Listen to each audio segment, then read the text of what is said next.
नमस्कार। देश और दुनिया की तमाम फटाफट खबरों में आपका स्वागत है। खबरों के लिए आपसे निवेदन कि यदि आपने हमारे चैनल को सब्सक्राइब नहीं किया है तो कृपया करके आपके अपने चैनल को सब्सक्राइब करना ना भूलें। आप सब्सक्राइब करते हैं तो हमें हिम्मत होती है सही और सच्ची खबरें आप तक पहुंचाने की, वरना मीडिया में किस तरह की खबरें आपको दिखाई जा रही है। चुनाव आयोग पर लगे आरोपों को मीडिया किस तरह से बचा रहा है? क्या राहुल गांधी ने चुनाव आयोग पर आरोप लगाया है या मीडिया में आरोप लगाया है? चुनाव आयोग बिना कोई कारण दिए यह जवाब दे रहा है, जबकि मीडिया पूरी बात का उसको अपनी तरफ से घुमा फिरा कर पेश कर रहा है, ताकि आम आदमी में राहुल गांधी के प्रति एक अलग सा माहौल बने और चुनाव आयोग के प्रति अलग सा माहौल बने। क्या आपको लगता है कि राहुल गांधी ने जो भी सबूत दिए हैं उनकी जांच की जानी चाहिए या नहीं की जानी चाहिए? यदि आपको लगता है कि जांच की जानी चाहिए तो दूध का दूध और पानी का पानी हो जाएगा, तो यह ज़्यादा अच्छा है, क्योंकि पहली बार वोटर देने वाला 124 साल का कैसे हो सकता है? दूसरा, 98 साल के भी पहली बार कैसे वोट देने वाले बन सकते हैं? तो आज फिर राहुल गांधी ने बिहार में राहुल गांधी की अब तक की सबसे बड़ी यात्रा 17 अगस्त से शुरू होगी।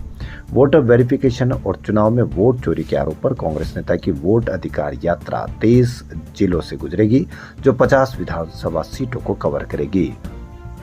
विधानसभा चुनाव से पहले शाहबाद से लेकर मगध, अंग, कोसी, सीमांचल, मिथिला, तिरहुत और सारण में घूमकर महागठबंधन के पक्ष में माहौल बनाने का प्रयास करेंगे।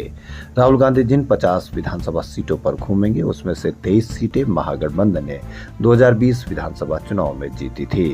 कांग्रेस की बात करें तो 50 में से 20 सीटों पर लड़ी थी, जिसमें से 8 सीटों पर जीत मिली थी।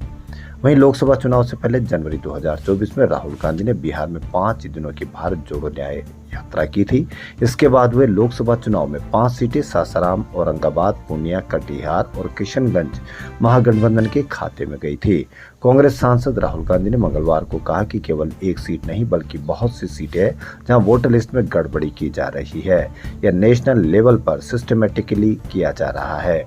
बिहार की अपडेट हुई वोटर लिस्ट में 124 साल की फर्स्ट टाइम वोटर मिंथा देवी के सवाल पर राहुल ने कहा कि हाँ, मैंने उनके बारे में सुना है। ऐसे एक नहीं, अनलिमिटेड केसेस हैं। पिक्चर अभी बाकी है। चुनाव आयोग ये जानता है और हम भी जानते हैं, पहले कोई सबूत नहीं था, लेकिन अब हमारे पास सबूत है और हम संविधान की रक्षा कर रहे हैं। एक व्यक्ति एक वोट संविधान की नींव है। इसी का करते हुए कि वो एक व्यक्ति एक वोट को लागू करे। मध्य प्रदेश में सरकारी भर्तियों में अन्य पिछड़ा वर्ग के 13% पद होल्ड होने के मामले में मंगलवार को यानी आज सुप्रीम कोर्ट ने एमपी सरकार को फटकार लगाई है। बेरोजगारी की बात है, यहाँ सरकारी भर्तियों की बात है, लेकिन आप कहीं पर भी इसकी कहीं कोई चर्चा नहीं देखेंगे। ओबीसी महासभा के वकील ने बताया कि कोर्ट ने कहा कि एमपी सरकार सो रही है क्या? ओबीसी के 13% होल्ड पदों पर 6 साल में क्या किया? एडवोकेट ने बताया कि याचिका एमपीपीएससी के चयनित अभ्यर्थियों ने लगाई है जिनको नियुक्ति नहीं दी जा रही है। मामले में मध्य प्रदेश सरकार ने 29 सितंबर 2022 को एक नोटिफिकेशन जारी किया था। इसे कोर्ट में चैलेंज किया गया है। सरकार ने कोर्ट में कहा था कि हम अभी भी रिजर्वेशन देना चाहते हैं, ऐसे में ऑर्डिनेंस पर जो स्टे उसे वैकेट किया जाए। इस पर कोर्ट ने कहा कि सबसे बड़ी बात यह कि मध्य प्रदेश सरकार के जो जनप्रतिनिधि कहते हैं कि हम ओबीसी को 27% आरक्षण देने के लिए प्रतिबद्ध है, उनके वकील सुनवाई में तब पहुंचते हैं जब ऑर्डर डिक्टेट हो जाता है। फिर ये नेता कहते हैं कि ऑर्डिनेंस पर स्टे वैकेंट नहीं होने से प्रशासनिक परेशानियां आ रही है। संसद के दोनों सदनों में बिहार एसआईआर पर चर्चा की मांग को लेकर मंगलवार को भी हंगामा हुआ।